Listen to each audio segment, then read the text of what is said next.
He shared his life's work. His allies stole it and took the prize. So Leo sharpened the footnotes, wired them like a trap, and let the field pull the pin. Welcome to The Fallout Zone. David Grant used to call me Old Lion, half joke, half warning. He was fast, handsome on panels, fluent in the performative humility that wins rooms. We spent years mapping a forgotten trade route through letters no one else bothered to translate. I kept the index cards, the marginalia, the photocopies from dusty archives that still stamp dates in purple ink. When he asked to review my private notes before our final draft, I handed them over. Colleagues share, that's the oath. Or so I believed.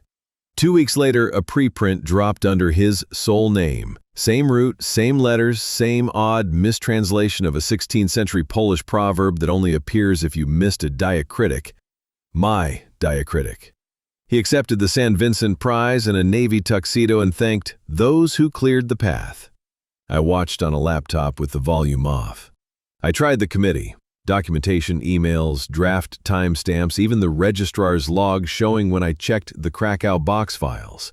They smiled like undertakers. Connections mattered more than carbon dates. It's unfortunate, the chair told me, that you feel this way. Feel. It hollowed me. 35 years of careful work reduced to an old man's grievance. Students avoided my office. A junior scholar asked whether bitterness was my new field. Every time I wrote a sentence, I heard his cadence. I almost quit. Instead, I remembered why my shelf bows with histories of sieges and slow collapses. The long game isn't passive, it's patient. If scholarship is a conversation, I would make the record itself speak. I built a ledger, clean scans of my notes, with original timestamps, side-by-side pages showing my penciled corrections of that Polish proverb months before David's draft existed. A catalog of idiosyncrasies, how I place M-dashes tight, how I use CF without a trailing period, textual fingerprints as distinctive as a spiral whirl. I registered a plain website with a librarian's name, themarginalroad.org. Nothing flashy, just exhibits. But how to turn eyes toward it without sounding like a street corner herald? Footnotes, The Academy's Vein of Gold and Path of Ants. I wrote a paper for a modest journal, titled Like a Gentle Quarrel, on recent interpretations of the marginal road. 90% of it was fair, earnest criticism. 10% was a cipher, carefully numbered notes that, when read in order, formed an acrostic URL.